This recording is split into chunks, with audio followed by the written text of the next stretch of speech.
All right, you're asking for it, so here it is. Epicast. Listen to this. I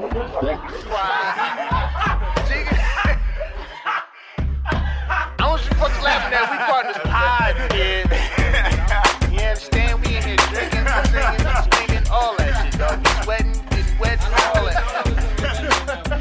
All right, welcome to another episode of the DP Quarentimes. Again, live from our porches, with bikes behind us, loud kids in the background, production facilities or offices going on. You know what I'm saying? We like to we had to continue to bring you this content because we can't be around each other. And we're bringing you, we finally, so the first couple years we couldn't really do it, but now that we've been podcasting from home, we figured why not bring you the stories of the people from Fresh Fest that are not in Pittsburgh. So we like, you know what? It's a great opportunity to do so. We live on our porch. They're live in their facilities. This is going to be great. I'm half of your host in tandem, Ed Bailey, hot as hell, sweating outside. Joined as always with my co-host, Dave Bracey. Say what up to the people. Hey, what's up with you peoples?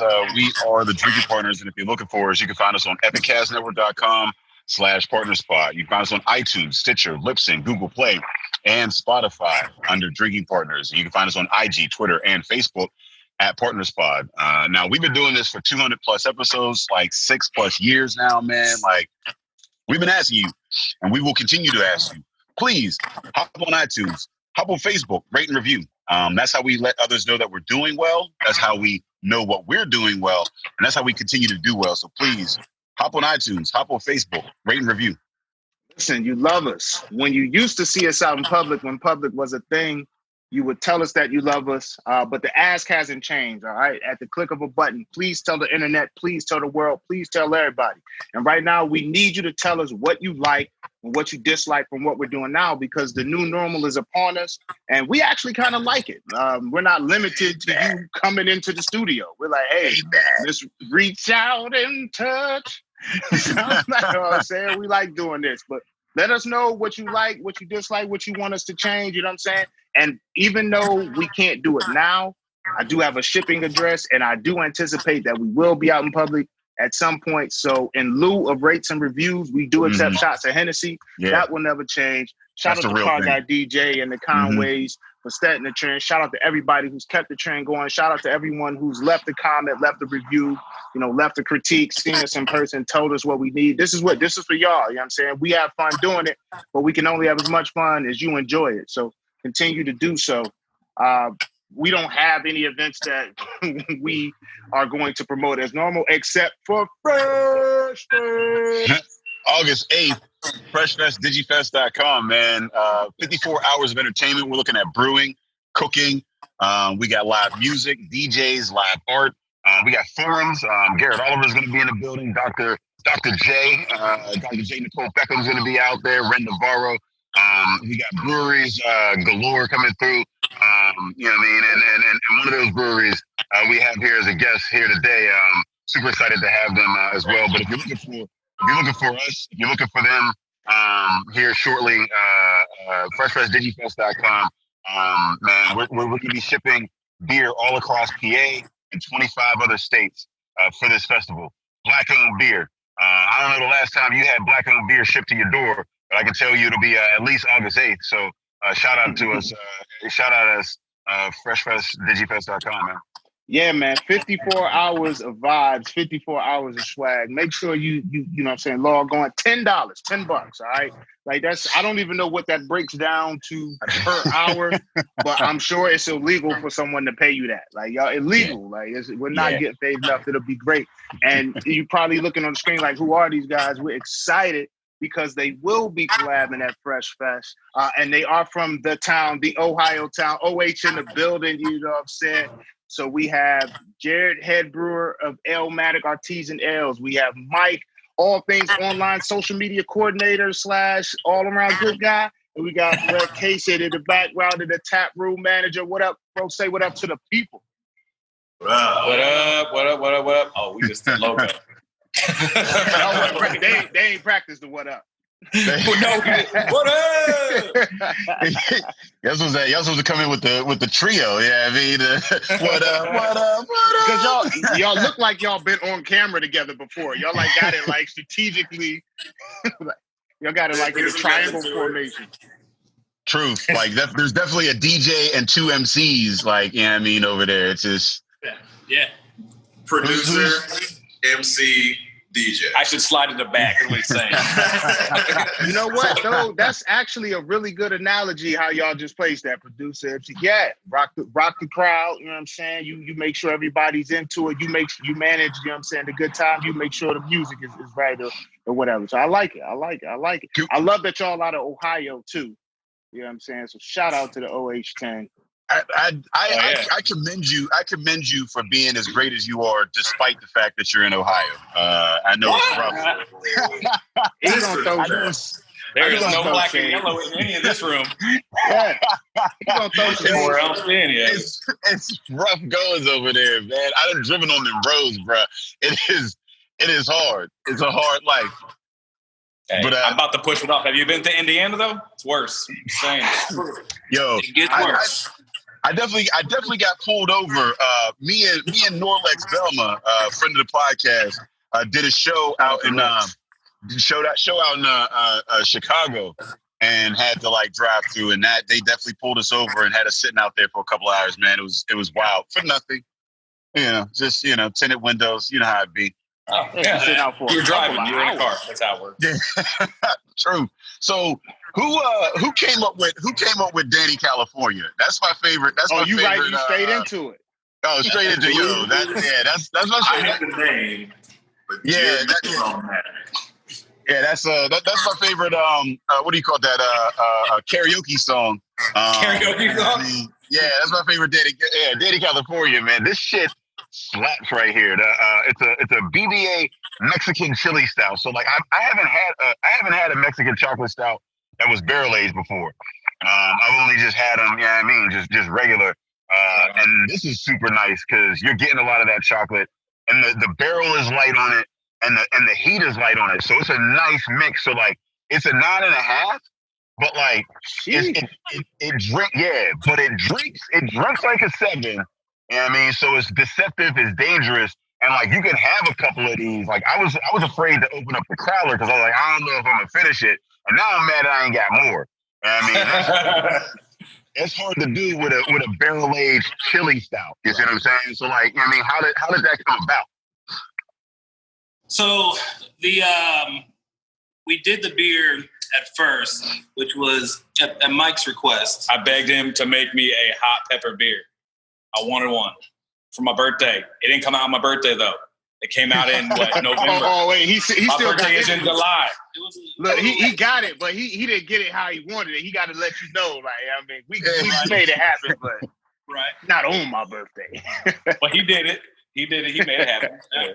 And so we got the barrel from a local distiller here, and so we split half the batch, put it in the bourbon barrel, and then we aged it on habaneros. Oh, so how do you keep it? How do you keep it like from being crazy? Like, you know, because we had like my first habanero chili. My first like chili beer was the habanero sculpin. Oh, and like you could like I mean, it took me and our producer Buzzy, who's a big beer dude. It took us an hour to split 12 ounces of that. Like that hits you and it sits with you. Yeah, I mean, like you know, but this it creeps up on you and it's nice. You know what I mean? Like it'll sit with you for a minute and then it'll go away just in time to get some more in you. You know what I mean? So how do you balance that heat? So it's a combination of peppers. There's we actually use habaneros, ancho chilies, and guajillo chilies. And so those were added in the whirlpool at the end of the boil.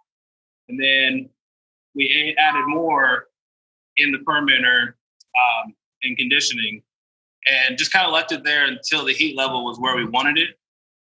And then and pulled it there. The non-barrel-aged version was a little bit hotter. Yeah, it was. So some of the heat fell off in the barrel. Oh, that's wild. So you're saying you're taking you're sampling it until it gets to the right heat, and then you take it out. So, that's wild. That's a long day. How do you choose what peppers to go with? Like, is it similar to the hot process? I mean, because I've never heard of these peppers before. Like, how do you know? Yes, somewhat. A lot of it is just looking. All the stuff that I do, I'm looking to the culinary world and seeing what kind of flavor combinations and stuff people are using in cooking. And then, so when I was looking through recipes for just like Mexican hot chocolate, those were the peppers that kept coming up that people were using. So that's what we went with. So with this, like, and I guess we'll get into your background as well with the Alematic, how you all came to be. But would you say, I mean, a Mexican chili, a Mexican chili's chocolate stout? Or Mexican hot chocolate stout is kind of because so I guess the beer itself is a playoff of Mexican hot chocolate. Right. So then how symbolic of your brewing style would you say that beer would be? Is that, we like to take risks or we like to play close to the best? Because you're always going to get an IPA or something like that. Like I started off with the milkshake IPA. We'll go into that. But you don't get a lot of Mexican, chocolate stouts. You know what I mean? So like, you don't get a lot of envelope? We always are trying to do something that's, fun and exciting outside the box. We try not to brew boring styles. You can get those anywhere. Mm-hmm. Sure. I mean, that was been on something since day one is we wanted to make essentially a well-rounded, a little bit of everything, but Jared definitely had a goal to always be working on something different. And I'm not necessarily saying these are we've seen them before, but for us, right. We haven't seen one out here before. So it's really nice to pop that out and really surprise a lot of people with it. More often than not, they're trying to rein me in. Sometimes. Hey, man, we need an IPA, bro. Hey, man, we need another sour, bro. At least put it on the can. Yeah, sometimes you need boring. Like, boring pays the bill sometimes. Yeah, that's what I was gonna ask though. So like, you got this mind where you want to do all these crazy things, and in your mind it's like, there's all this stuff that we don't see often. Let's do that, but you got to have that foundation. What? I can tell you what was the. Go ahead. Well, I can tell you what he comes up with things. He doesn't necessarily tell us right away. He's like, hey, try this. We're like, what is it? He's like, just try it. Like, what was the red? We had a red ale that we made that I'm not gonna lie, I was questionable about it until I drank it, and I was like, all right, this is gonna be a hit. That's what he's banking on. That's what he's banking on every time. It was. What is it? What you said? It had coffee and coffee blossom honey. It was coffee with coffee blossom honey. And I was like, what is coffee blossom honey? And then him telling me what it was, I was like, oh, that's serious now. Okay. So you gotta now tell us what coffee blossom honey is. What is coffee? Yeah. We in the same boat, brother. It's honey that the bees that make it, the only thing that they are pollinating are coffee blossoms, flowers. So the honey has a distinct flavor. Because honey takes on the characteristics of the pollen that it has around it. So if you only grow coffee around it, then it's probably, that's wild, man. Yo, that's what I love about brewers, because brewers be thinking about not only like the flavors or whatever, but like the supply chain and like where the various ingredients and how, like, you know what I mean? Like, I don't know about the dirt that the hops were grown in the region. And like, I mean, that's just wild. But that has such a huge effect. The supply chain has such a huge effect on the brewing industry and where you get various hops and like ingredients and whatnot, because like, like hops from this region, if you can't get that, it's not the same beer. And if you can't get it consistently, then you can't brew a beer, like, even though it might be a hit, if that ingredient isn't a consistent thing, then that's a seasonal or that's a one-off, like, no matter how much people love it. I mean, and that's such a weird thing to think about and because like most businesses are set up to always have the same things over and over again. When I go to an Italian restaurant, They got noodles. They got tomatoes. They got, it's like, they got a menu that year after year. Whereas with breweries, like it doesn't matter how much you like it. If it's limited, it's limited. And you got to accept that. Yeah. And being in Hoover Heights, it's Huber or Hoover Heights? Huber Heights. So one, I'm going to be honest. I'm from Cleveland. I don't know where Huber Heights is. I'm repping y'all because you got Ohio on the state. But like, how difficult with you wanting to be creative with your menu, with having to deal with supply chain, with this not being a spot that everyone knows where it is? Like, how difficult is it to get the ingredients to you in a timely fashion so that you can be creative? We're small, so that helps. We don't need as many as some larger operations would be. So that lets us play around with things a little easier. But in general, I mean, sometimes, especially with being creative, the hardest part is sourcing, the ingredients. So you come up with a great idea, but you can't find anybody who either sells it in bulk or they sell it in way too much bulk, and we just can't handle the amount that we would have to buy. I mean, it helps that we're a shipping hub too. We are literally right where the two major highways cross. We're literally at the crossroads of America, 75 and 70. So things come through here all the time. Okay, we'll take it. I don't know about the crossroads of America. Hey, look, we did not create that time. We didn't create it. That's like saying Harrisburg is the capital of Pennsylvania. Yeah, technically, I guess. Nobody go to Harrisburg. So not until Tim said that. So how did y'all get together, man? How did Alematic Artisan Ales come to? Is it artisan? Is it like artisan. How does like artisan? Yeah. So what does artisan mean, man? Because I still don't. Thank you for asking, brother. Thank you. Because if you say it's artisan, I just feel like I'm going to pay more for it. Yeah, I mean, I still haven't in all my years even known what it is. I just know somebody probably made this by hand or some shit. Yeah, I mean, it's bougie. I mean, it's a perception word, right? So I like to say it like this, right? You're projecting what you think you're going to be, right? So you are setting the bar high. Artisan is very much top of the line, handcrafted, well-made design. So you don't want to come out and just be basic, right? So we came out swinging. And no basic bitches over here. We are projecting value over here with our product. That was the whole idea. Boom. Okay. Plus, I look at Jared. Jared's the artisan of the group, so we'll go with that. Well, so how did you all? I mean, with craft, what are your craft backgrounds? How did that come to be? And then, how did you decide? You know what? We can make beer good enough to be sold to validate having an actual brick and mortar production facility, et cetera. Jared's been brewing forever. In his diapers. Yeah, that's illegal. We don't admit to felonies. We don't admit to felonies on this podcast. We felon free. Limitations is in Ohio, so yeah, I mean there are none in Ohio. There's no statute of limitations. They can arrest you for anything. Right. So, my dad was a home brewer, and so I started off as an assistant. Yes. The assistant pimp. Right, and worked my way up. Oh, wait. So you said your dad was a home brewer? That's the first time we've heard that. Yep. Truth, because not a lot of black folks got it's like generational home. Like, I mean, most of the folks that we talked to, just basically hung out with too many white folks, and then was like, "What's this about?" And I mean, even the white brewers, I've never heard, or I can't remember a background story where they were like, I was introduced by brewing with my dad. Yeah. That's crazy. I'll say from there, we were introduced to it from him. Yeah. Oh, word. So Mike and I went to high school together, and Mike and Jared started working at retail. We won't say the name of that. All right, no, don't give them that. Don't give them that.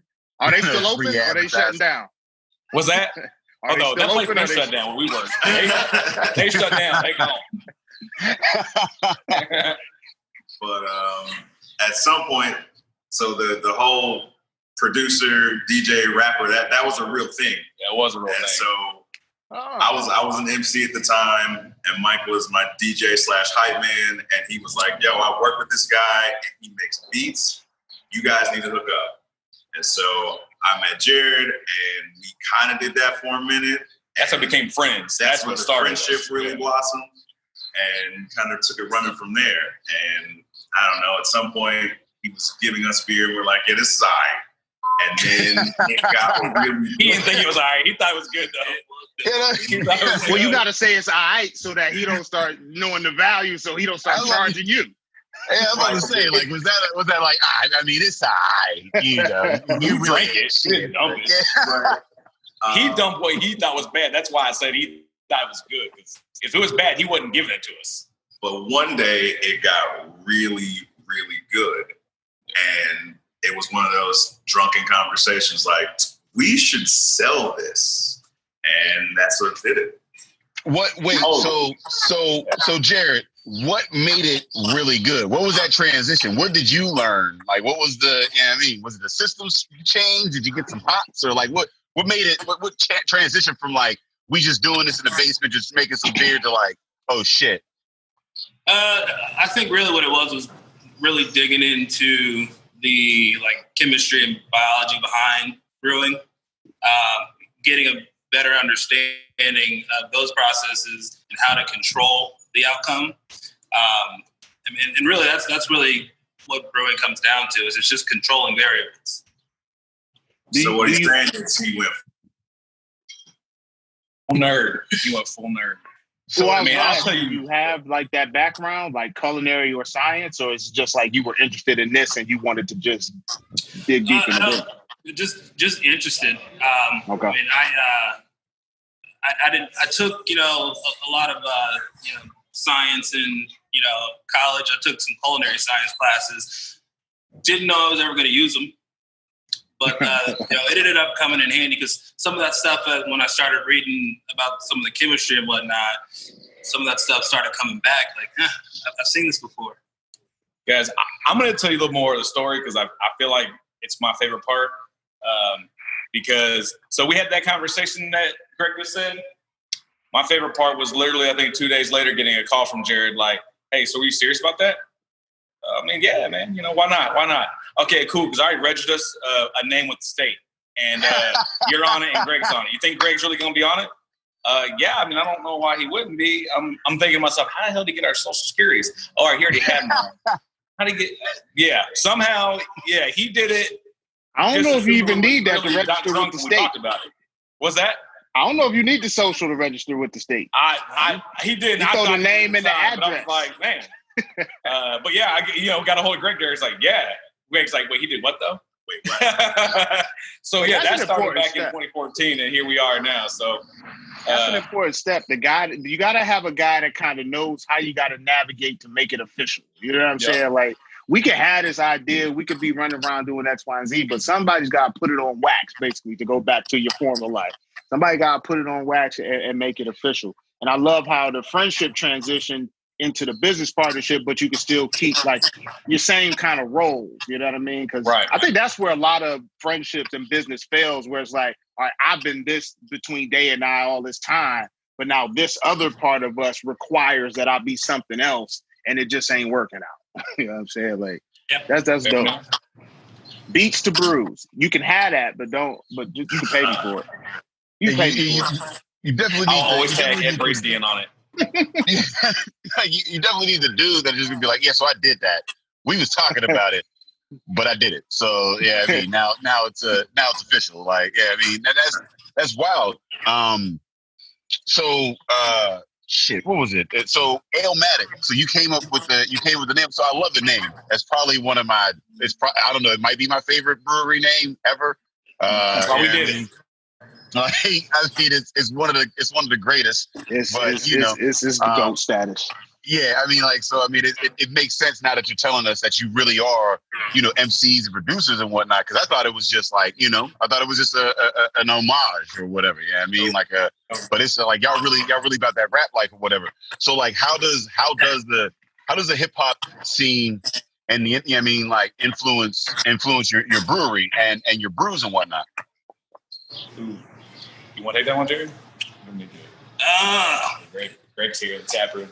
So Yeah. I think we tried to incorporate some of the hip hop elements in our tap room. Like our buddy David Jonathan Creative, he did a graffiti mural on our back wall. Like you can't see it right now because we're in the brew house, but having that as kind of the first part of the template, I think lent itself to the rest of the space, and it created a certain vibe. We try to cater the music a certain way. Like it's definitely a little of everything, but there is for sure underground hip hop and some stuff that you probably wouldn't hear other places. And, it's just, if we're looking at hip hop as a culture, that is part of this, so to speak. Like we brought that here. Yep. It's true. Have you seen? So I mean, like I'm not sure what the I guess the racial demographic of your area and your neighborhood is. I know that a lot of breweries, like even black-owned breweries, sometimes they're in spaces, and even though they're black-owned, like there's mostly white folks just kind of like hanging out or whatever. Have you been able to see a bit of a different demographic as a result of that? I mean, like what is that looking like over there? Like when we come to Alematic, are we still going to get just hip hop and white dudes? No. So Huber itself is a fairly mixed town. There's a lot of military folks here, and we're so close to Dayton that you can get a little bit of everybody. But I think the reason that our tap room is diverse is because our staff is diverse also, right? So windows and mirrors, right? Like you need to see things that look like you and know that is good, and see things that do not look like you and also know that is good. So our staff is Asian, Hispanic, white, and black, right? So there's literally everything here. When you go into a space, you feel more comfortable when you see people that look like you. Yeah, I mean, you left out Samoan, so I don't want to say everything. Is there? We're working on it, man. There's always that guy. Like that's not satisfied. It's a very underrepresented Samoan Polynesians out there that needs to be represented. So then, now in thinking of diversity here, when you think of a style and when you name it, for example, I'm drinking the food. Milkshake IPA. IPA obviously a staple in craft. Milkshake IPA is becoming one of my favorites. I like milkshake, tart shake. So it's a twist on what is a staple. One, the name, the food's got kind of a hip hop sort of feel. The beer itself, awesome, excellent, great, love it. How do you, through the process of figuring out from, all right, this is the style we're doing, to how do we name this style? And then how do we incorporate, the physical presentation to it? How does that process run? Does it start with Jared and then go to Mike, or Jared to Brett? How's that? What's the process? Yeah, I mean, typically, I come up with the beer, and then, one of the things that we do, every beer we make, the name is a song title, or at least it's a name that's derived from like the name of the song, reference, something like that. And so a lot of times, once the beer's finished, we just all kind of sit around and drink it and kind of see what kind of vibe we feel. There are times where we know the name of the beer before the beer, because it's just sometimes, like the concept of the song, right? The concept of the beer. And there's times where we debate for a while, but I think overall we end up always finding the right name for the beer. But sometimes faster than others, but it works out. And the food is if you don't know, I'm gonna tell you, that's the common in Kanye's. Yeah. So, okay. Yeah, no, and it's smooth, it's light. I do know what I'm saying. Smooth, it's light. I can feel it. I could drink this while drinking the food, and it'll enhance. You know what I'm saying? Like I feel that. So how has COVID been affecting like supply chain issues and things of that nature, right? Because I've been talking to breweries, right? And like, I know that canning is huge. Like if you didn't have a canning line beforehand, then like, that was an issue. And then, like as people, so there was a bit of a shutdown for some folks and then coming back, folks are looking at like, there's a kind of soft handshake type things like, let me brew this, I'll get you back, this, that, and the other, or whatever. Where now it seems some chains are like, look, I'm gonna need that up front. Yeah, I mean, that line of credit, that kind of like, whatever, that's dead. They ain't got it no more. Yeah, I'm gonna need that up front if you want to brew this, and then go about your business or whatever. So like, how have you been transitioning during this COVID? We had the hardest thing, I think, for us has been getting cans. Yeah, cans. We were doing 32-ounce crowlers before everything, and then a few weeks in to when they shut everything down in Ohio, we suddenly couldn't get the 32-ounce cans anymore. And so we ended up getting the cans that you guys have now, which are 25-ounce growlers. And so... Oh, it's only 25. Okay. It's a weird-ass, number. It's weird. And so, you decided on 25. That's not even even. That's somewhere. The world decided on that because the supply chain was out of the other ones. Well, it's 750 milliliters. It is. It is 750 milliliters. That's right. So I think so somebody is a zero. Somebody. Look, that's a part of school I didn't apply. I've never applied milliliters. I never applied the conversion of metrics into my life. We're not Canadian, so I get it. It's a rule of thumb that if it ends in a weird number in English, it's a zero in metric. That's just kind of, and vice versa. Yeah. And, with brewing, everything is liters and grams and kilograms. So you get used to it. I still keep my calculator handy. Yeah. Always. Yeah. I still don't even know what a BBL is. How the hell is that a barrel? You tell me. I don't know. We learned the hard way out at Troge. We made a fool of ourselves. We made a fool of ourselves trying to figure it out because we live in the world of acronyms, and every letter is attributed to a word. Yeah. And it didn't make much sense. It still doesn't make much sense, but telling somebody who doesn't know, though, it is confusing. They're like, okay. Okay. Yeah, bubbles? What's a barrel? Okay. Yeah. So how, now during these times, right, businesses are looking for creative financing. Now, the craft industry, technically a restaurant, I guess, from how, a financial institution will look at it. How difficult has it been and you don't have to get into specifics on your finances, but how difficult have you seen it to where now this is a burgeoning industry? You're thinking, all right, if I get a brewery, there's no breweries around, this is going to pop. Rationally, that makes sense. But then the financial institutions are like, yeah, but it's a restaurant. We can't really help you. Like, have you seen folks run into that? And how has the COVID affected that? Have they become more restrictive or? I don't know if it has gotten more restrictive. But I think, everybody's kind of doing their own thing as far as the way that they're navigating things. Mm-hmm. And we talked to a few different people, and like one of the breweries around here, the way they see it is they went to their bank and basically told them, you got to give us more money because you got so much money on the hook already. Double down, man. If you don't double down, you're gonna lose. Interesting. That's a true story. We won't name them, but it's a true story. But you know what, though? That's, again, rationally, that makes a lot of sense. Like, look, you could invest more and possibly get your money back, or you cannot, and we not going to pay you. You're not going to get nothing. And we are LLC, so you can, That's true. You can That's make true. the business all you want. I'm going to keep my house. I'm keeping my crib. You got to find me.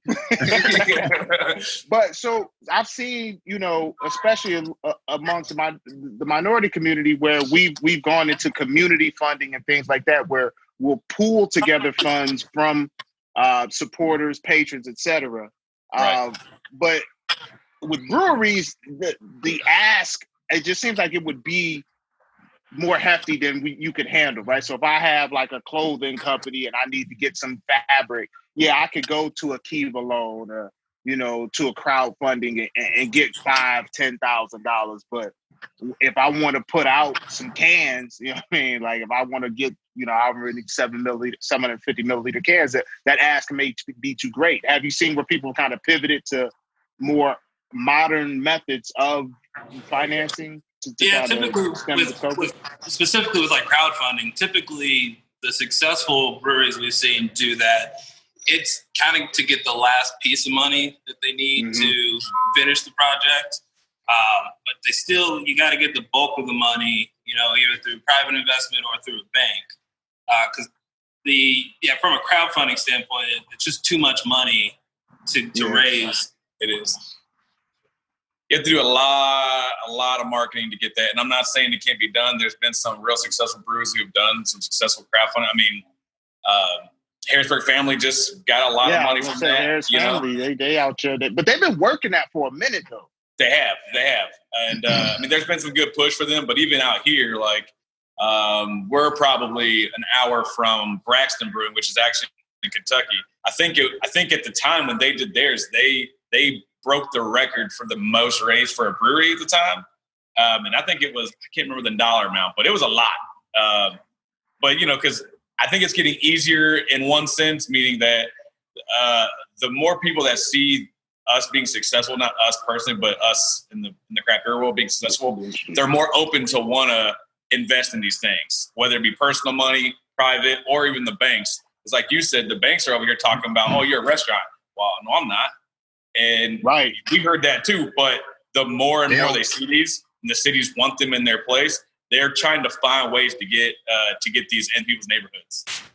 Yeah, breweries don't close down like restaurants close down. I mean, it's a little less risky. I mean, it's still risky. Don't get me wrong, but I mean, like I've seen way more restaurants shut down in the same time period. I mean, in the percentages even of breweries that open up and shut down, and like the longevity of all that or whatever. Like it's not on par with a restaurant just because. And I think it's because there's just not as many.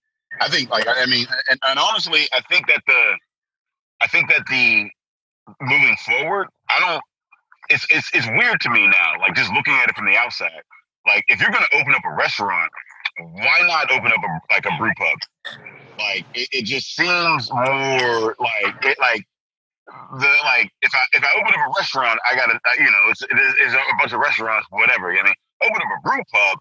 All I got to do is hire a brewery, and don't get me wrong, I fully understand that the cost that comes into opening up a brewery and a restaurant, twofold or whatever, is much, much higher or whatever. But even like a one-barrel system in a restaurant can add a certain type of value and a feel to a restaurant that like just a straight restaurant doesn't. You know what I mean? And like I've been to brew pubs that were basically just restaurants that were like, I knew a guy that was brewing, and like, I mean, like, he's in the back brewing on some like Mr. Beer Kit. You know what I mean? But it's enough to draw in a different type of a crowd, right? You're gonna draw, if you say you're a brewery or a brew pub, you're gonna draw in people who are gonna eat are gonna be they're gonna spend a little bit more money. They're gonna be a little bit more willing to kind of like let you go through that process, right? If your food is trash first day off as a restaurant, fuck you, I'm done. But if your beer is trash the first day, I'm gonna like now as a more experienced drinker, I'm gonna be like, well, we're just trying to figure it out. Let's give them a year. You know what I mean? Let's give them a little bit of time. And then now if I come back 2 years later and you're still brewing trash, then even then there's this like, yo, that's a long time, fam. That's a long time. You how am I gonna survive for 2 years? Everybody tasted that first batch and was like, let me come back with the next Winter Olympics. Though, like, god damn, bro. Even then though, there's this thing in the craft beer industry where like folks just don't want to trash other folks all like that. Don't get me wrong, you'll get trashed in the Facebook groups and all that. And I mean, folks will be like, oh yeah, you'll get dragged. But like there's some kind of like, this kind of code of ethics like in the craft beer industry. It's like, let's not shit on other craft breweries. which I think is coming to an end. You know what I mean? Like, I think that we're starting to transition to this place where folks are just like, look, man, this dude he's selling swamp water. Like, why does my can smell like dirty dish rags? Like, you know what I mean? Yeah. Well, so that there's a lot there. I think as far as when you first go somewhere and you don't necessarily enjoy the product, that's a dangerous thing, because what you said happens. Like, people are like, oh, well, we'll wait 6 months, we'll wait a year. That place may not have 6 months or a year. Like, they need you to walk with them in their infancy more than they need you once they're already running. And so there's kind of needs to be a shift, because that's a real thing that people do. But the other side of it is, I guess, once you're up and going, you have to establish what you're going to be. Like, you have to, like Jared and I talk about this all the time, like, you have to either make really good beer all the time, or you have to make really bad beer all the time. 100% true. Because if you set the expectation, people will buy in. It's just, where do you want to be? There's plenty of breweries making shitty beer all the time that are doing way better than places that are making way better beer. And why do you say that? I was going to say, why do you think that they can survive? What do you think they provide? Because within every industry, right, there's this overarching understanding of what it should be, but then there's what it is, right? So I think one of the more pop culture references would be like a Tekashi 6ix9ine right now, right? We know that he's against everything in rap, but somehow he continues to be relevant and do whatever, whether he's fudging the numbers or not. Like, and you see that in every industry, though. So what do you think in rap? I mean, not in rap, in craft would allow for a company that makes shitty beer to survive? I'll tell you, I mean, as far as I'm concerned, it's consistency. Look, we're all beer geeks, right? We love beer, we talk beer, but the masses aren't. The masses are not beer geeks. The masses don't have the seasoned palate that you do or I do. Matter of fact, the three of us all taste beer differently. That's why it works for us. And that's the thing. They're at that point, they're selling beer to the masses. And let's be real, how many times someone come in here and say, what do you got that's like a Bud Light? Well, we don't serve Bud Light. So if those customers are going into the shitty place, beers probably taste like Bud Light. So they ain't heaven in there. So to them, it's great. So they have that built clientele now, and to them, that beer is amazing. And no matter what a beer geek says to one of them, they don't care. Those customers, those folks are going to support their place, and that's fine. There's nothing wrong with that. I think for real long-term success, though, there's got to be a mix of, you have to make a product that you can serve to a novice and like that, and to a seasoned person to like it, so you can have a well-rounded career. That's how I feel about it. Yeah, I mean, there's definitely some breweries, and I've seen them that they make shitty beer, but you're right, they're consistent in their shitty beer. I'm gonna lie. They make like one or two really good beers, and I think it might be some like fluke type shit. I don't know. You know what I mean? But like and it's barrel aged and like adjuncts, and it's easier to hide imperfections when you when you adjunct the barrel and to do all kind of extra shit to it or whatever. But like outside of those one or two that they do, most of it is shitty, but they have a base, right, of people around. And like those people don't know anything outside of it. It's not like there's a lot of breweries in the area competing for that. So like they're kind of like a bar, right? Yep. Like that neighborhood bar. When you go to that neighborhood bar, that's all you know. And you don't really give a fuck what they're serving at that neighborhood bar. You're probably just drinking like, bottom shelf whiskey, bottom shelf whatever, bottom shelf booze. But you're there because it's local and you're there for the people and you don't really care. And you have these breweries that I feel in certain areas or whatever that are able to do that and be like, all right, cool. We're just going to bring in the locals and stay afloat as a result of that. Which is why I feel like moving forward, like the idea of a restaurant or a bar or these things or whatever, like I understand certain laws are built to keep them that way. But as people like start to progress and this whole idea of local comes to be, like there's going to be this push for, I want to know who's making my beer. I want to know who's making my products. I want to know where this shirt comes from. I want to know where this computer came from. I want to know who's employed. Like, there's this push. We did globalization. Now we're coming back to like, all right, well, who are my neighbors? And I think with that, you're going to see more. I mean, you're going to see more shitty beer. And honestly, I kind of feel like it's, and I know I'm probably going to get like, I kind of feel like it's good for the industry that you could be local and kind of shitty and still survive, because I mean, Budweiser is, I mean, don't get me wrong, Budweiser is a clean lager and this, that, and the other, whatever, but they haven't had to change their recipe or do anything different for like, decades. And they're over here killing the game. They own like, breweries all across the world, this and the other. Whereas like, it's the same thing with like being black folks. Like black folks, we got to be ultra like special in order to survive. Like when can we get to the point where we could just be mediocre and still live? You know what I mean? Budweiser been mediocre for 40 years and they get to live. You see what I'm saying? I'm almost not mad at that local brewer who now that local brewer that ain't making this shit, because this is some shit. I just want anybody to listen. This is some shit. I keep drinking this like, man, like I'm waiting for this. It turned into Mike Webb. This that shit. It's that shit. But it's that shit, not shitty. It's that shit. It's that shit, right? But like, not everybody's going to be able to brew to this. But I almost feel like not everybody should have to, like, this is something that it should be. But there should be people that are able to just make some good shit, Budweiser level, and still be able to survive. And if people go, you know what, I'd rather give my money to them than the Budweiser. Now, again, if you're serving me shitty dishwater beer, then you got to go. You see what I'm saying? Right on. We agree with that. I feel that. Yeah, and, sometimes people, will be okay just because there's no one around them. But if someone ever does open down the street from you, at that point, people are going to start making choices. That's true, because good competition versus good competition makes for great competition, right? Mm. Good competition versus shitty competition. I'm sorry for you, bro. Yeah, probably not going to happen. For you. That breeds complacency.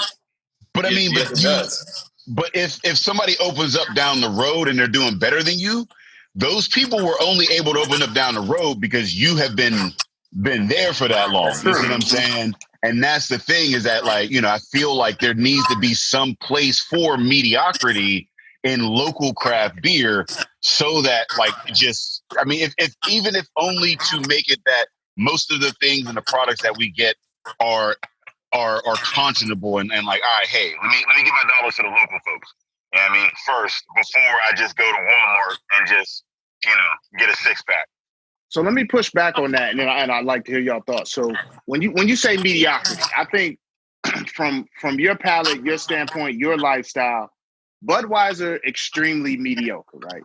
But I think it goes to what you all were saying earlier about identifying who you are, knowing who you are. They're not trying to sell great beer. They're trying to sell beer that you can drink in large amounts, which is why they do what they do. So I would ask, my question to you is, who is Alematic, right? So I had, because for the new craft drinker, so I had the milkshake IPA. I forgot to say that joint's an 8.3. That comes right under our threshold for you got to tell your mans what's going on. Because we got a rule. If it's a 9 or above, you have to tell the ABV to someone before you give it to them. That's our rule. So now I done opened the Hey Joe. Y'all took that from Jimi Hendrix, right? Yeah. Okay, coffee stout, wine in Honduras. I got the explanation on that. Now this is a 9.1. So I'm about to get into that, but like for a new craft drinker with those high ABVs, is that typical of your brewery, or do you have some lower ABV stuff? Like, what would you say Alematic is if you had to present it to, or your personality within Alematic, if you had to just kind of drill it down? Ooh, the aroma on this is crazy. The aroma on this is crazy. Before you start, that's Val. Ooh, we definitely have tried to be all over with the ABVs. Jared does a good job at starting in the middle, I'd say. Like, I think our stuff averages around 6. And you've got a few that are under that, and then you've definitely got some that are over. I got think 2 of them. We said those two on purpose, man. We knew what was going on. Oh, so y'all was trying to get us lit. Man, We're trying to have a good podcast, man. It's working. And for us, I think a lot of it plays into demographic too, like know your customer base. This area particularly, there are a lot of people that are on the fence or new to craft beer. And so we have a cream ale that's mid-4, and that's on all the time. And it's because the guy that comes in like, I drink Bud or Miller, what do you have? This is for you, right? And once I get you that, we'll move you into other things, but that has to be a constant so we have something that you know you can get every time you come in. I see what y'all do. Y'all be like, one was the other was Alematic. I see what I see how you play. I mean, the name of the cream ale is Cream, so you can go that if you want to. But yeah, I mean, to what he said, that's that beer. We all of our sours, for the most part, are between 3 and 6% too. So you just happen to get some of the higher ABV options, but we ain't mad at it. I think the key is having something for everybody. So how much when you're brewing it, right, and you're getting up into the 8, 9 range, how much of the process are you thinking about disguising that to a certain extent, or like, because like the milkshake, the food, I would have never guessed 8.3 when I had it. Now that could just be the style. Maybe milkshake IPAs tend to mask, because IPAs can be really hoppy, and with a level of hop, you can almost guess the ABV rather. But on the stout, I'm like, okay, I don't know if it's a 9, but I'm like, I feel like this is the first time in all these episodes I've ever been able to hear you getting drunk. Like I could getting drunk. My drinking. Look, my partner isn't here. He on a whole nother porch.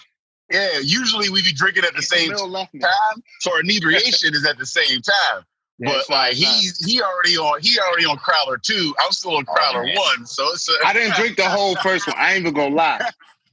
I'm like, let me get through this. But we had to, you know what I'm saying? We had to show the respect of getting it on the cast. Yeah. We gotta, and I'm definitely happy I opened it. But woo, hot day, bro. I'm gonna say it. Mission accomplished. On this hot day, dog, y'all. And he came to pick up beer earlier. It was like because it came to my crib. I'm like, yo, here you go. You know what I'm saying? I tried to pass both stouts off to him because I knew what it was. I knew on a hot day if I was gonna sit here and drink 2 stouts, it was gonna be this. He was like, nah, you keep one. He's like, he set That's my favorite beer. He set me up, bro.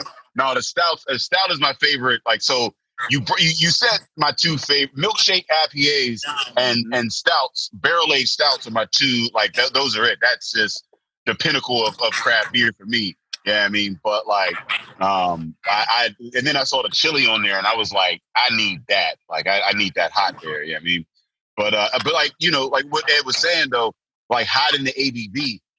How do you hide the ABV? How do you make a 9.5 like drink like a 7? A lot of that comes down to just water treatment and ingredient choices. We try to do everything to where there's no sharp edges to the beer. And so you want everything to kind of sharp come. Edges. I ain't never heard that term before.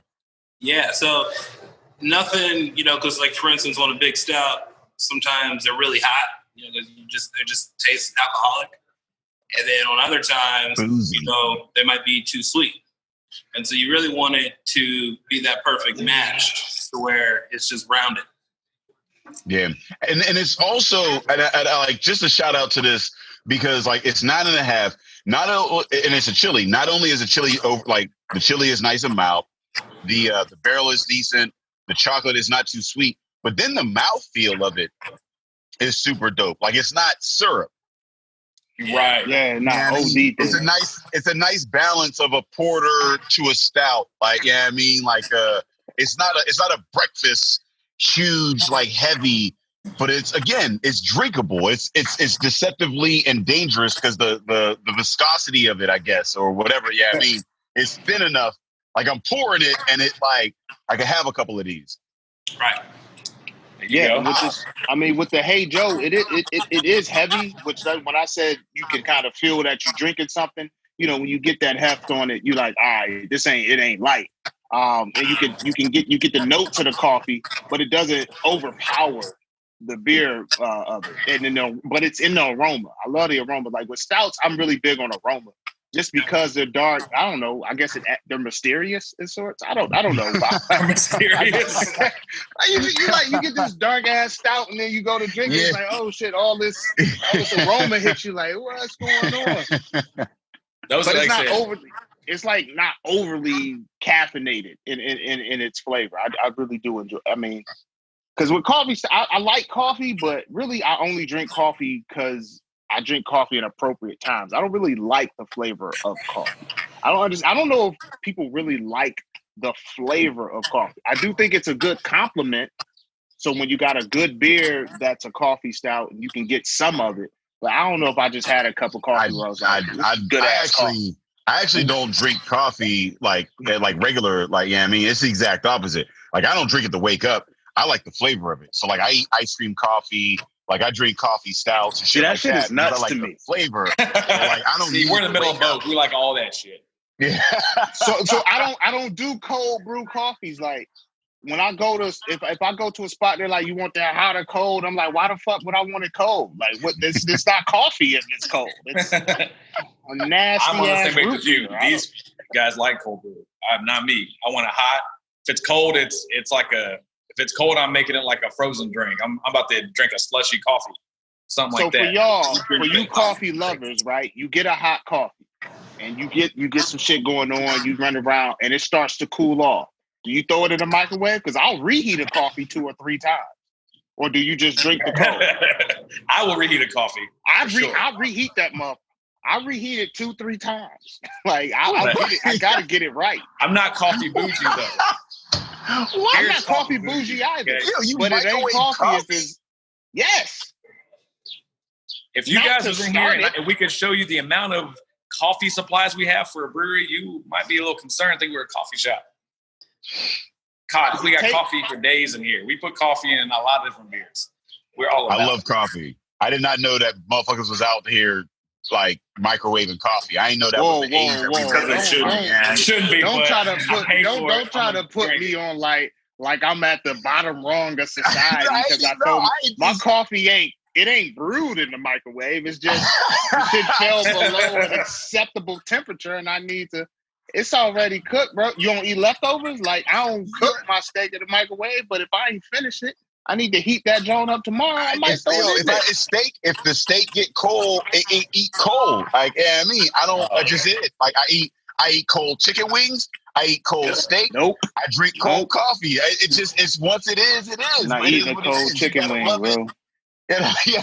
I'm not eating a cold chicken wing, bro. I got electricity. I got electricity. I have a microwave. I ain't microwaving a steak, bro. I ain't microwaving a steak. I'm not microwaving a steak on the day. That's what the oven is for, man. You got to put it in just for a little bit.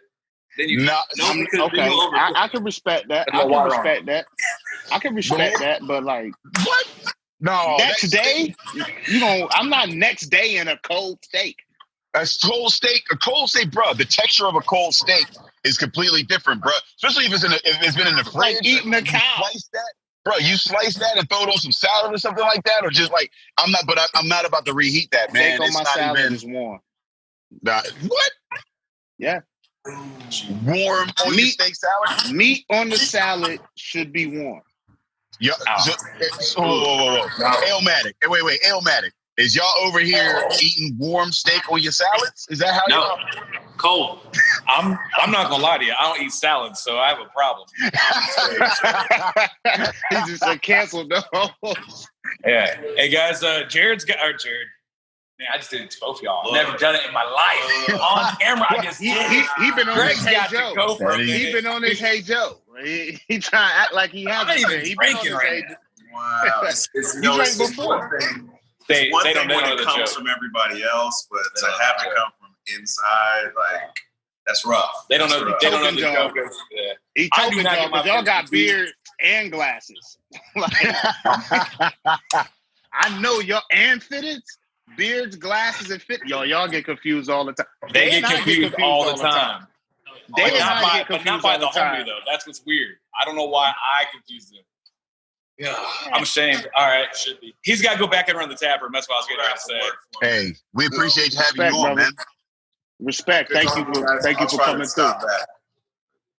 Yeah, I mean, I feel like I'm arguing for my livelihood here now. I feel like y'all done left me, and I'm like an alien now. So y'all don't put the warm meat with the cheese on the salad. Let the cheese melt on the meat and the salad. The boop boop. Oh, Nah, so if it's cold, shouldn't it all be cold? I don't eat salad. I would think. There's nothing worse than warm lettuce. So I think there's something. Warm lettuce is but the lettuce isn't warm. That's the thing. Like you gotta.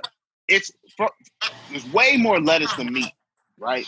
Oh. So with the cheese, it's gotta be a weird mixture of the temps. Like it feels good to have the temperatures collide in your mouth. Pause. This feels really weird to explain. You got he got that hot cold going on. You confused. Do you wear shorts do you wear shorts in the winter? No. But I have worn shorts with Timberlands before. Okay. Yeah, I've seen this man I've seen this man in a hoodie, shorts, and Timbs. So yeah, I mean it's been a thing.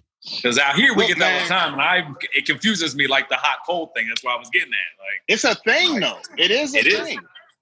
It's a thing. I do like that. So now you say you got a whole lot of coffee product in there. So is it to make a coffee the flavor come through on a beer like this? Like how much coffee goes into that, or is it? Because coffee to me seems like it's kind of brazen and it's like I'm here. Like it didn't feel like it would need a lot. It depends on the beer, and so it's the amount of coffee, but it's also when it's added, how it's added. If we grind it or if we just add it in whole bean.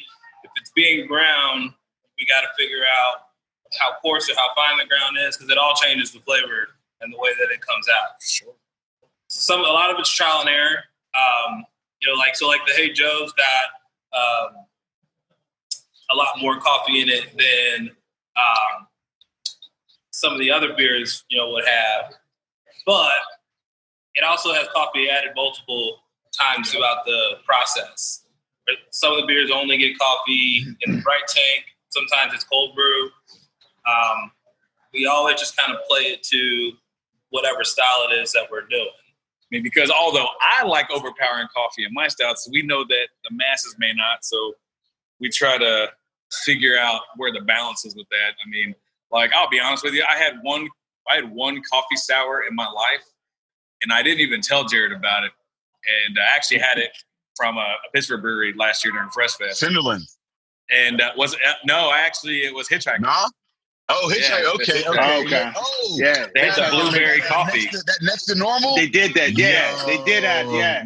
Yeah. I was skeptical, so I had it. I was like, this is amazing. Didn't even tell Jared yet. Jared's like, hey, man, I'm gonna put this coffee in the sour. I was like, hey, what fruit are you going to use? He said, blueberry. I'm like, all right, I think that'll work. I've had one before. And, honestly, when people heard we put coffee in a sour out here, all of our sour friends were like, I don't know if we're going to like it. That thing flew out of here. We didn't have enough of it. I was shocked. That next to normal, I was the same thing. I was like coffee because I like coffee. I like sour, whatever. But like the two, I don't know about that. That next to normal, that shit, like I even bought a bag of the beans because they were like, they gave you okay. Yeah, so they got the beans that they sell or whatever with it. And to be honest, the beans are way too sweet.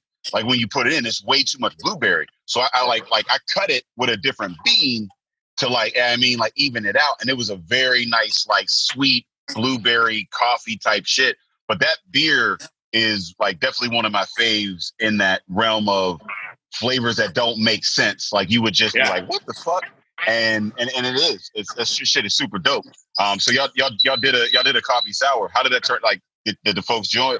Oh yeah, I mean, like they said, it went over tremendously, man. Like it flew out here like hotcakes. Like people were so pissed when the kegs blew because we were selling it. We were only selling it to go in the crowlers, the 25s, like you got here. And I mean, people were buying it left and right, which, like I said, it was great for us. But we're always sad to see the beer go. It just makes this an opportunity to make it again, I guess. But he's working on another coffee sour at the moment. A whole different fruit in it, though, fruit combination. So we'll see how that one comes out. So as small business owners, right? You get a recipe, it flies out. What is how do you determine whether or not we're going to do this again? How do you reconcile with, okay, this is over? Like, how does that work? Like, because when you try to establish some foundational beers, this obviously kind of being a little bit out of the box, but it flew out of there. Like, is it we want to experiment more while you don't bring it back, or is it I don't know how long this wave will last? What goes into that decision? I think it's a little bit of both, because we do like to experiment and do different stuff, and so that's the primary reason why things constantly revolve. And then we have a few. I guess we really had 3 beers that I would say are either core beers or pseudo core beers, where they're always on or almost always on. Everything else is generally, in a rotation. If something does really well, we'll bring it back. But part of that is like the way I see it is the longer something is on and the more often it's on, the more common it'll be to you. Yeah. And so we like to have things when they're a hit, let them go away for a while because people get more excited when they come back. I mean, it's just like anything else. I mean, you guys love beer. There's a hype to beer, right? So, people coming in and going, oh, man, you guys are out of Starfish and coffee. I really want that. The more we hear that, we take those notes and we'll make it again. But, yeah, we want to, when we bring it back out, we want it to be an excitement. Like, oh, shit, they brought that beer back. Yeah. It's happened with one of our honey IPAs. It's Scarcity model. What's that? Scarcity model. Yeah. I mean, being on a 3-barrel system, we're able to do that. If we had to make 20 barrels at a time on it, well, it's a little bit different situation, right? But it's working out for us in that favor. So, yeah. Jared, like, you said your dad was brewing. What, I still, tell me more about, like, that whole situation. Like, what was your dad doing? What was his background that, like, led him into home brewing? Because, again, it's not a lot of black folks homebrewing, man. Like, it's not a thing that, like, I saw in the hood. Like, yeah. I don't really know what got him interested in it. I may be making this up, but in my mind, I remember, I think we went to a Bengals game, and he had spent too much That'll money make you on drink. It'll acquaint you with hardship. $10 for a Budweiser also make you. But I think he had spent too much money on beer and got the idea that he should just make his own. Whoa. I just want to stop you right there because I'm paying $10 for a beer. I should make it on my own. There have been a lot of black folks that have been paid $10 for a beer at a football game and was not, you know what, I'm gonna just make this shit on my own. What is this? Is he a chef? Does he have like engineering background? What is some of his? No, he's an insurance agent. Didn't see that one coming, did you? And I'm gonna be honest, I did not. That was not high on the list right there. No, he does enjoy cooking. He's always enjoyed cooking, and so some of those things kind of complement, each other there.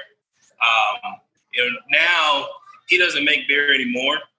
He's into wine now, and so now he's got grapevines planted in his backyard, and he's got all this equipment and whatnot. So he's like all in. So, and I think that's really what a lot of it is, because we're the same way that we like hobby-driven people, and so a lot of times I think once he is ready for a new hobby, he just jumps into it. But yeah, I really don't know specifically how he got the idea that I'm going to make beer. his dad. Were you drinking his beer like growing up? Like, I mean, like, have you, like, what's that conversation like now? Yeah, because now he was the hobby. Now you got the actual business and whatnot. Like, yeah, I mean, is he like, So like he transitioned? That's why he on wine now. He on wine now. Yeah, I mean, there was a kegerator in the basement, and so of course you got to test the product, make sure everything's ship shape. Jared was always a great kid. Look, I'll tell you right now. Jared's dad to me, and I'll speak for Greg. Jared's dad's like the OG connoisseur, man. Like he's like, was it the most interesting man in the world? Every time we hang out with this guy, like shit. Every time we'll have a cookout at Jared's or something, it's one of the kids' birthdays or whatnot. He don't, and his dad don't want to leave. His dad will send his mom home, his wife home, and we'll be over there. He'll bust out some crazy rum we've never heard of. He's bringing us cigars, and I'm like, I don't even smoke cigars. He's showing me how. I'm like, there's always something. This dude was in here when we're getting going. He was serenading us with a guitar while we were brewing. I'm not making it up. He's just one of those dudes, man. I mean, and you know what? Like when you said like insurance agent, I mean, like now that I started to hear about it, that makes sense because in insurance, like, yeah, I mean, that sounds like a dude that comes into contact with a lot of different types of folks, a lot of different cultures, a lot of different backgrounds, and like if you're going to be doing that as a profession, yeah, I mean, over the course of a couple of decades. You need to know people. Yeah, I mean, and you need to be worldly in that. You assess lifestyles. Yeah, you can't hear blueberry coffee sour and be like, fuck that. You got to be like, let me see what that's. Let me see what that's about. Maybe I can sell that. Yeah, I mean, so, but I want to expand on that because. So one, I want to ask Jared, how old were you when you started to apprentice for your father of sorts? And two, like what happens a lot of times with small business owners, we think, or just people, adults in general, we start to think like, all right, we have this family construct. I got to focus on what's going to make money now as opposed to investing into my interests, right? Your father seems like the type to invest in his interests. And from that, an offshoot of that is now my son has a business, you know what I mean? And I think we should do that more. Now, some of the restriction to that is finance, right? We don't have a lot of money typically to just invest into our interests. So that's why I want to know how old you were when you got into that and how much his, I guess, personality and his willingness to do so, to seek out, what are these different things? What, what I mean? How much that bled into you to say, you know what, I want to have a business where I'm doing stuff that I'm interested in and it can kind of continue to change because it seems like Alematic is like, yo, we're going to continue to change our menu. Sure, we got the foundational beers, but our personality is we're going to bring you some shit that you may not have seen or some shit that we like. So how would you? I think that's important.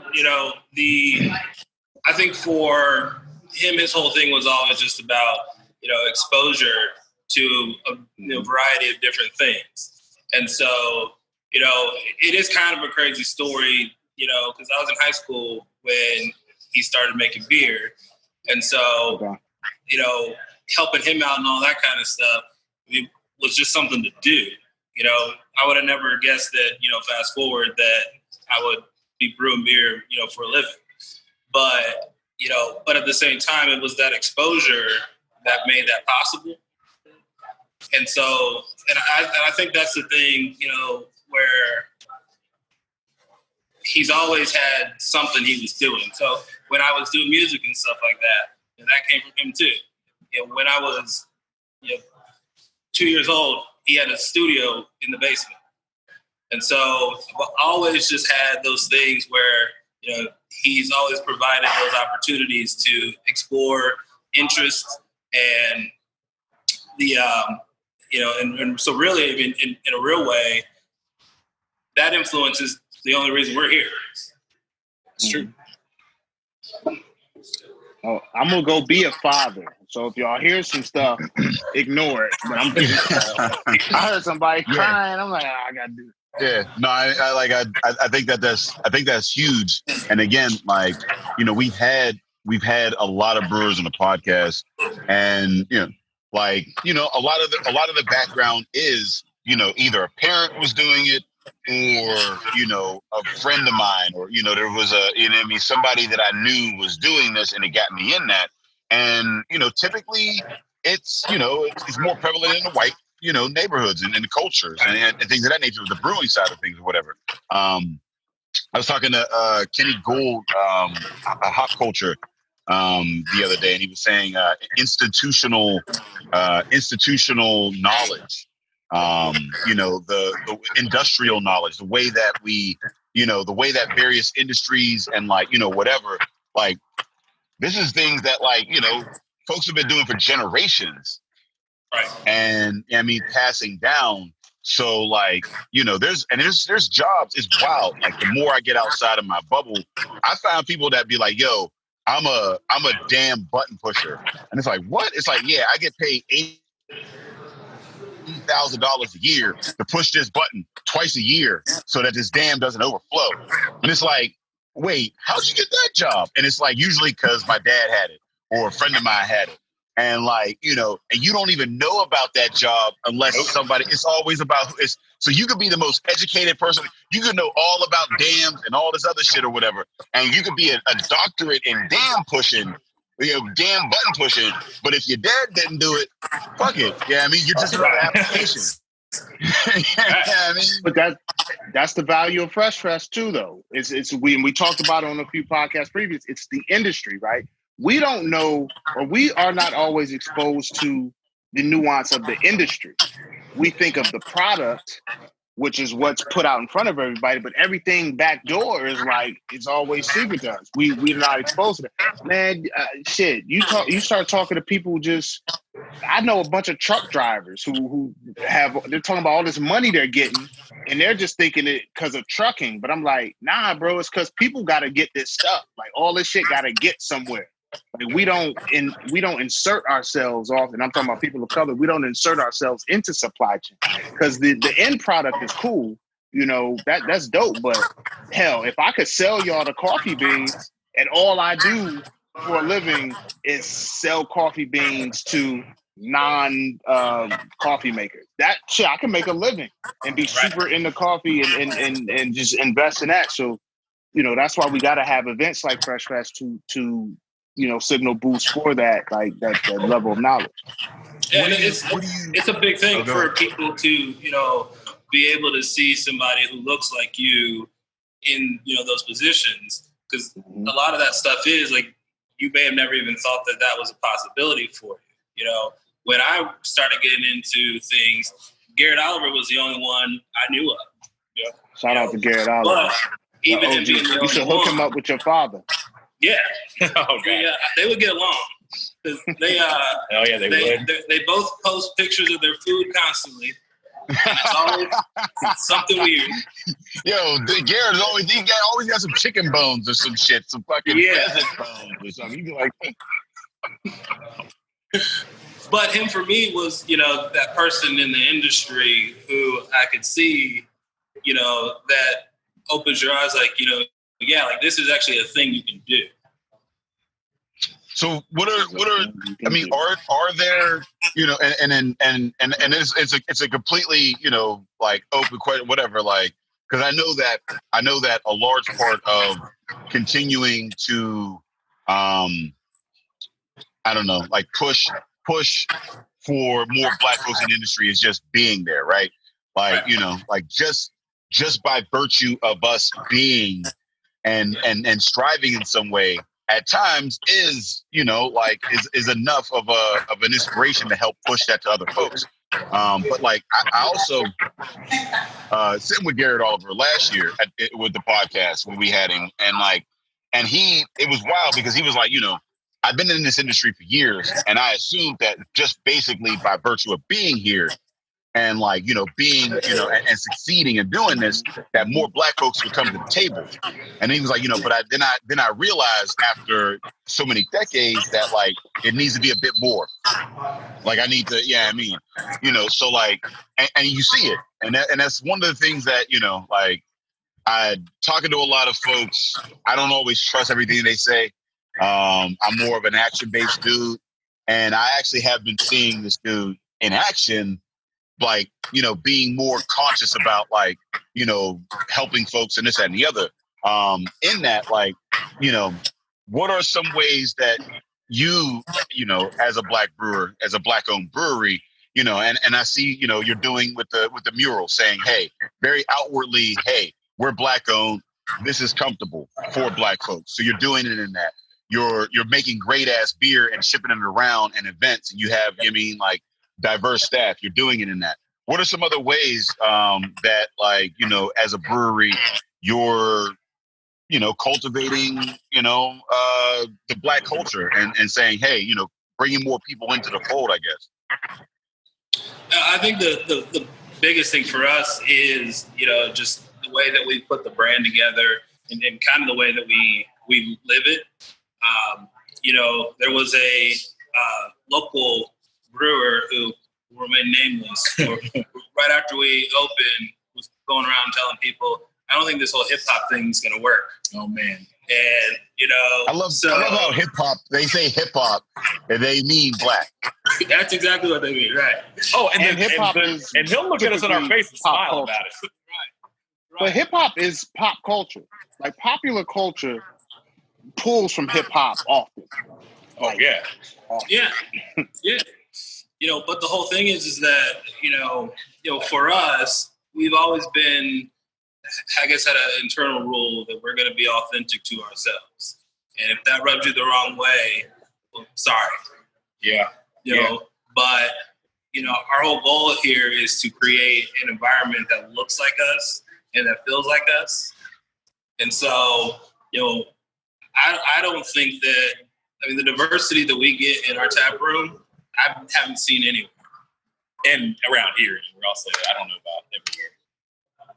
I'm pretty sure that maybe nowhere anywhere. Only I haven't seen. No. I'm pretty sure that if you get diversity in your tap room, it's not like anywhere else.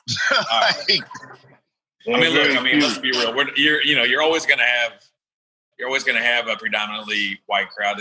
Not always, but currently that's still a thing. But the fact of the matter is that when our customers are coming to us and they become friends with us and they notice, they're like, man, you guys, there's a lot of women in here. There's a lot of, always in here, That's there's, always 1A.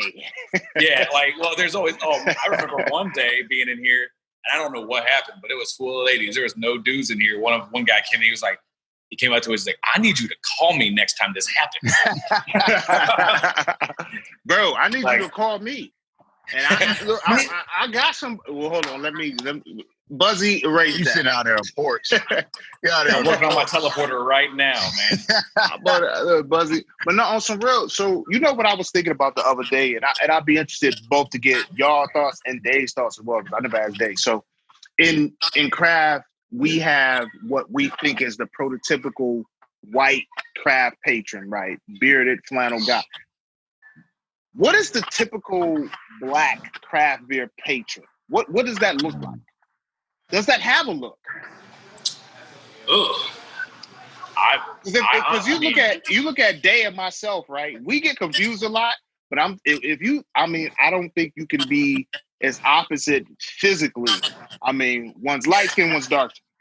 One does not have hair, one does. One typically has a long beard, one does. Like, we are polar opposites, and we get confused. And then at Fresh Fest, I don't know that you can identify a guy, be like, oh, you in the craft. That's how I take it. But maybe, I don't know if you all can offer any, what's the typical Black craft enthusiast? I think I agree with what Ed's saying. I don't particularly think I can pinpoint one, because, let's be, I'm thinking, I've seen such a giant difference. Like, I mean, look, we got people here look like Jared and Greg. They got beards, which you would assume, right? Like, oh, beard, black guy, he likes beard. But that's not true. Like, No, that's not necessarily true. Whoa. Let's be very clear. When you see a motherfucker like Jared, you don't think he likes beard. You think that if that motherfucker's trying to say you're beard pie. I'm not gonna say. I don't know how he take that. I don't know if Jared got a watchtower in his house. I don't know. I don't believe he does. But I mean, I'm not going to see him on the corner and think that he's selling me beer. You know what I'm saying? Oh my God, that's good. The thing. So then, why is it that the industry doesn't see that and recognize that as a positive? Right? I don't have to identify a singular individual within that demographic, because everyone is on deck, right? Everybody. So I could see a Dave Bracey, I could see a Ed Bailey, I could see a Jared. Like I could see any one of them. Any one of them can be like in the craft. Right. I mean, I guess at the end of the day, I mean, we really shouldn't be doing that to anybody. Because I mean, regardless, I mean, even right now, if I take this camera around and start showing you what's in here, I mean, I think 2 people in here have beards right now that aren't us, but the bearded white guy is still the spokesperson for craft beer, So, and a lot of that comes from not just the drinker, but that's also what you see in the industry working. And so, and I would say, I mean, it is a accurate stereotype, that's what I'm saying, especially for like in the industry. So when we go to industry events and stuff like that, they all look the same. Yeah. That's why you have to put your logo on so everybody knows where you're from. Because if not, you're one big brewery. And shout out to I like that fit. I like that fitted you got on too. Like, is that a snapback or is that a fitted? Snapbacks.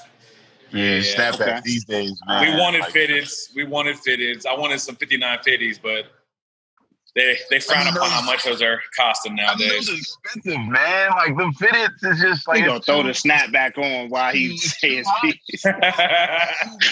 Like, and then my head be different sizes some days. You know what I mean? Sometimes it'll be a little hotter. Different sizes. Oh, depending on what you're dealing with.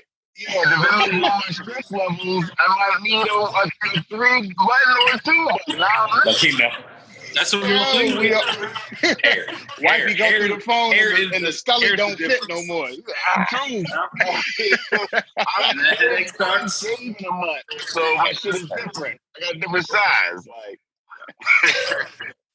see, I'm shaving too now, so that's my big difference is when I'm shaving or not shaving. What size I need it to be. Yeah. Exactly. You need that adjustable. We old head motherfuckers need adjustable type dips. I used to be fitted back when I had I had a hairline. You know what I'm saying? So let me ask you. I think we should make this a regular question on this. What industry do you think would be in line? I don't know how I want to ask this question, right? But like, so at Fresh Fest, we had like Hardo, trap rapper, boom. He had a collaboration and it worked.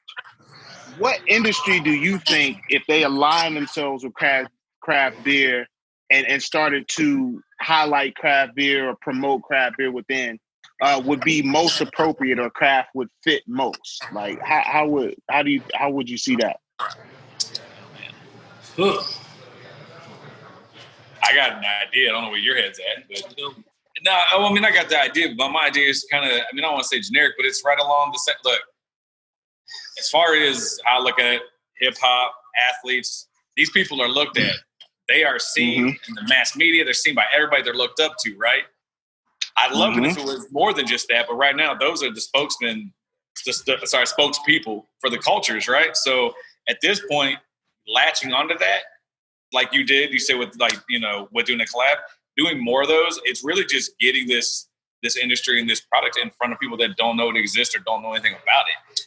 And right now, that might be the biggest catalyst to do it with is still music, sports. Although it's hard to do sports and beer, I get that. But But it shouldn't be though. It shouldn't be. They got beer in every game. I was going to say we were just I guess you're correct. Beers at the stadium. Right. But I mean, right. Well, yeah. But I mean, if LeBron's like, after the game, like, I'm about to crack an Alematic. I mean, I might love to hear that, but I don't know how. He doing wine. I don't know how the He fans doing gonna go. wine. He does all his lives and all that shit. He got wine. Right? Bruh, Now he doesn't always shout out the individual maker, but Right. I think a LeBron saying, "Yo, after a long day of practice, I crack an IPA."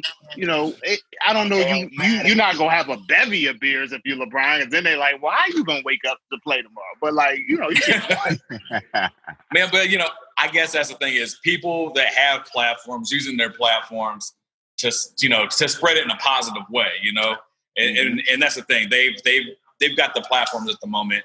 I mean, we want to continue to grow ours. You guys got a platform. You guys keep pushing it. We'll keep pushing it. But it is nice when those folks that have, you know, the millions of followers on these social networks that can do something. Well, part of that problem too, I think, is that the perception of beer still isn't fancy. And so a lot of times people, if they get a few dollars, they want to go buy something expensive. So they want to buy that expensive bottle of wine, that expensive bottle, of whiskey, and they feel fancier. But, beer really is in every man's drink. Anyone can afford great beer, which makes it way easier to get into than something like wine. Oh yeah. Craft ain't cheap though. What's that? You know, it's not cheap, and I think a lot of that is a function of if you go buy a bottle of liquor. The thought about that bottle of liquor is it's going to take you through several drinking sessions. But if you buy like a growler or a 4-pack of 16, that's one drink. Yeah, I mean that's a one time you crack it open, boom. So it's not cheap, but it does have, as you get deeper into it, it does have that same alcoholic sort of content. Yeah, I mean so. There's some fancy to it. You can get fancy. And y'all artisan ales. Y'all ain't craft artisan ales. Yeah, but see, the thing is, you can buy that bottle of liquor, there's all kinds of price points. But if you want the really top shelf, high quality stuff, it's still really expensive. Whereas beer, the top of the line, highest quality beer that you can find is still more affordable to the average person than in other alcohol categories. Yeah, I mean, I don't always necessarily feel that the beer price dictates how good the beer is either. I mean, sometimes the beer price is dictated by the size of the brewery. I mean, I can tell you right now, there's beer I can go buy off the shelf almost anywhere out here, $8, $9, $10 for a 6-pack. It is great beer, and that's a great Sierra Nevada. That's a great price. What's that? Yeah. Mm-hmm. Shout out to Sierra Nevada, man. Like they get a lot of like, I mean, flag this and the other, but at the end of the day, they was one of the originals and they still put out a great fucking product at a decent price. Yeah, I mean, I just bought I just bought a 6-pack of a 9% hazy IPA that they had out for like $11. Like, still, it was $11, right? So it was $11 for a 6-pack of a 12 ounce. Yeah, I mean 12 ounces 6-pack of a hazy 9%. Yeah, IPA. You gotta send me the name of that. That's not like, you know what I mean? And it's not because it's bad beer. No, right? It's not. I mean, they're at that scale where they can price point it like that and still make their money. I mean, but then to the point. I can tell you, we can go to the store, same store. I can buy a pack of 2 beers for $20. 2 16-ounce cans. Why does it cost $20? You tell me. Are they small batch? Is it because of the ingredients, or is it because they just know, hey, these are delicious, and we're going to charge it. You're going to pay it. It's a matter of the way they brand themselves. Yeah, you're seeing more and more of that now, where a lot of breweries are really busting heads for some of these. Stouts and hazies. But I think a lot of times people feel like the beer is going to be better just because it's expensive. Some people do that. It's not always true, but some people think that. I think that's why I think, like, as we grow going forward, I think the game plan for us is still being able to have, the range of beers. Like, look, there's going to be beers that are expensive, but we also want to have a beer that somebody can come in and buy a 6-pack of and go cut their grass with. You know what I mean? Yeah. Or have a little party and not worry about, spending $1 million. It's got to be something grass cutting demographic. the grass cutting demographic, we're very underrepresented. They are We very need a bit. We need a slow fusion beer where it's like I can get through the cut and be sober, and then right when I bag it up, I'm through. I need that beer. Dude, so before we get out of here, I gotta ask. We asked all of our guests, what is your favorite form of potato? What do you say? What? Our favorite form of potato? What is your favorite form of potato? Oh, I heard that right. Potato. Yeah. A russet? A baked potato? No, not kind. But Well, like, so like a baked prepare? potato would be or an prepare. acceptable answer. A baked Just potato. How is it? We're not looking for genus. Genus of it? Yeah, No, we're not looking for that. We're looking for like, what is it, like fries, baked potatoes, mashed potatoes. Okay. Like, yeah, I mean, what's your, like, how do you like your potato? What's your favorite potato? For me, it's gotta be like hash browns, not the shredded, not the shredded, the diced. The dice the chunks. Bro. You talking about the chunks? Yeah. Ooh, what do you? Those are called home it? fries, man. Is a scatter smothered covered? What is it? What is your dice home fries looking like? What you putting in them? Gotta have some bell peppers, some onions, salt and pepper. Nice. Little paprika. He said paprika. Smokiness in there. I see. Well, he got to do a little. He's an artisan. He got to do a little. You know what I mean?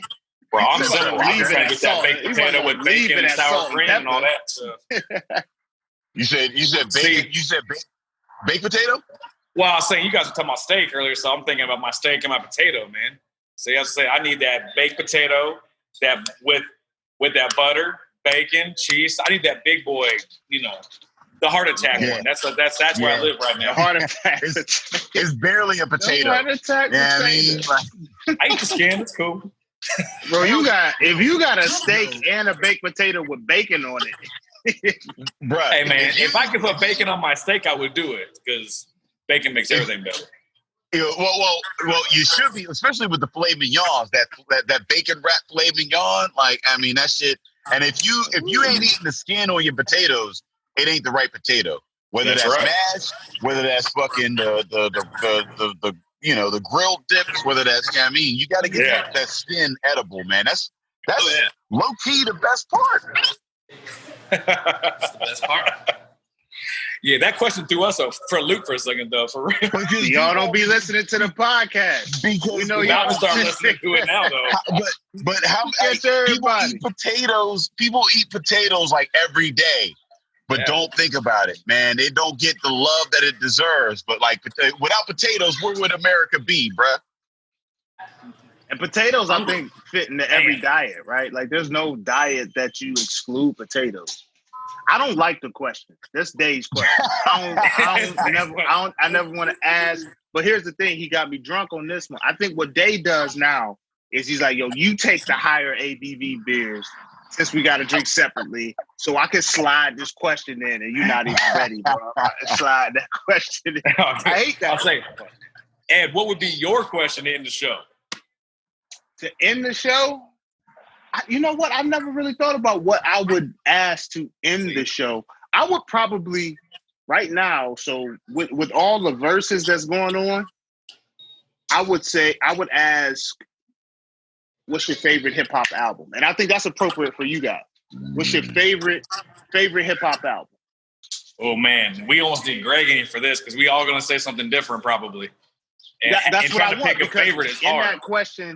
In that question, though, it's not even just because you cannot evaluate just the lyricism on it. It's why you chose that album. Right. You know what I mean? Like, so if you tell me your favorite is Nas Illmatic, right? Just to go off Illmatic.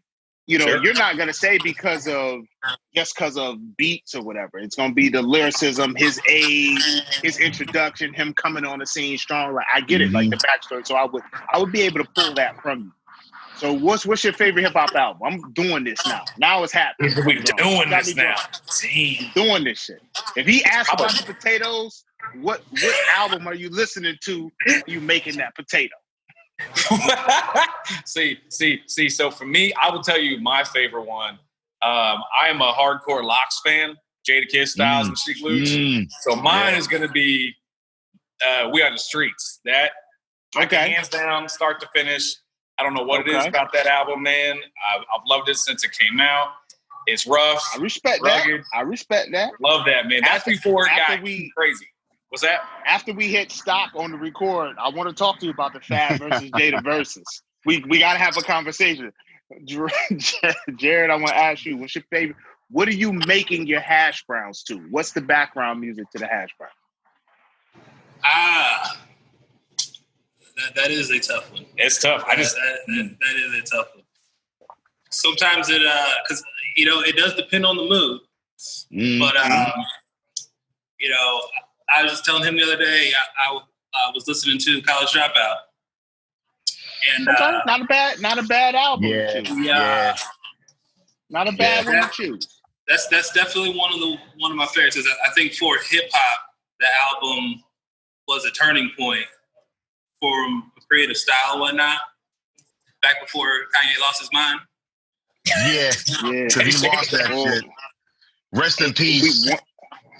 Rest in peace, Kanye. Here's the old thing. Kanye, whoever. I'm not voting for him this year. I don't know if anybody was wondering. Oh, that's real. I'm gonna say this, and then we can go into how we wrap it up. But there's something to say about jumping in some yams that you ain't ready for. He jumped in them Kim K yams. She might be doing something different behind. She might be doing. When she cut the lights off and closed the blind, she might got a move that we ain't never experienced. It's not Kim K. It's her mom, bruh.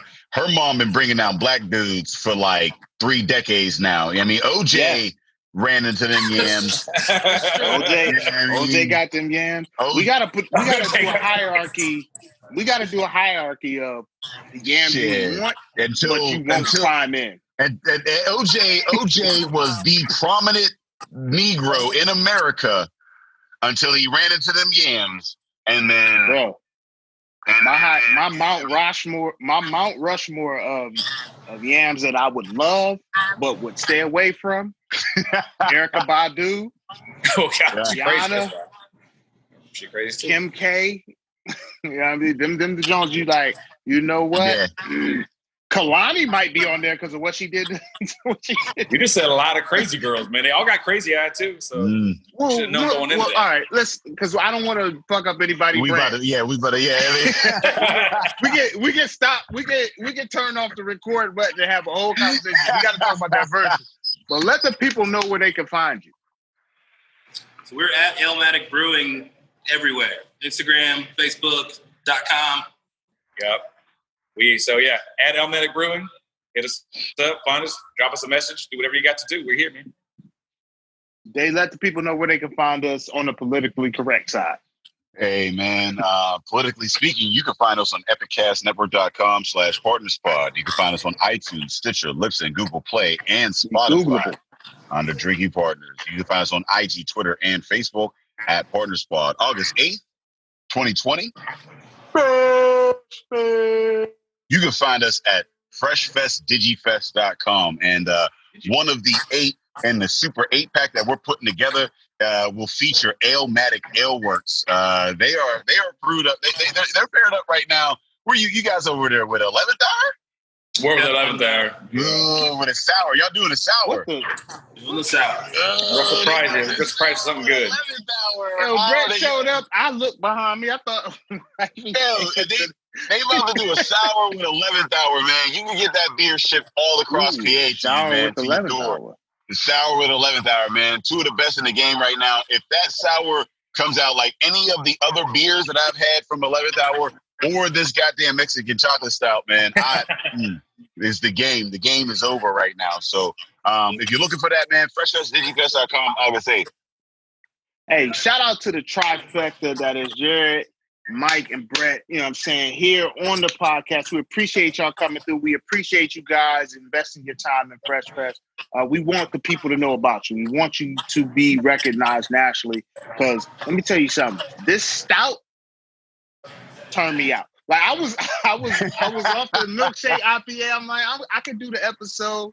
This stout just done did me in, man. And I love it though. Great great flavors, great, you know what I'm saying, creativity, great people, man. Like, you know what I'm saying? You talk about the atmosphere that you create, putting thought into the atmosphere of the brick and mortar is something that the craft industry has over, you know what I'm saying, just any other just beer. You know what I mean? Like, you can go into a place, have a good feel, hear a great verse from a hip hop. We're going to talk about, you know what I'm saying, not Jada versus Fab, because I'm very eager to have this conversation. Oh, bro. Yeah, but I Bro. appreciate you guys coming on. You know what I'm saying? You are scaring me in the background. I don't know if you can. He showed up, and I was like, yo, I looked behind me. That's how you know. Yo, he just came from the tap room. He just came from the tap room. He out here like, obeying the rules. Facts. So if you're listening to this, you know what I'm saying, get your tickets to Fresh Fest. You know what I'm saying? $10 get you in. You know what I'm saying? But mask up, more importantly. Mask up. You know what I'm saying? Respect others, respect, you know, their health. Take care of yourself, you know what I'm saying? But it's more than just restricting what you can do, and it's more about protecting others, you know what I'm saying? What you can do for others. But Alematic doing their thing. We appreciate y'all coming on the cast. Looking forward to August 8th. And as always, Drinking Partners is the crew. Epicast is the family. Fresh Fest is the move. And we out.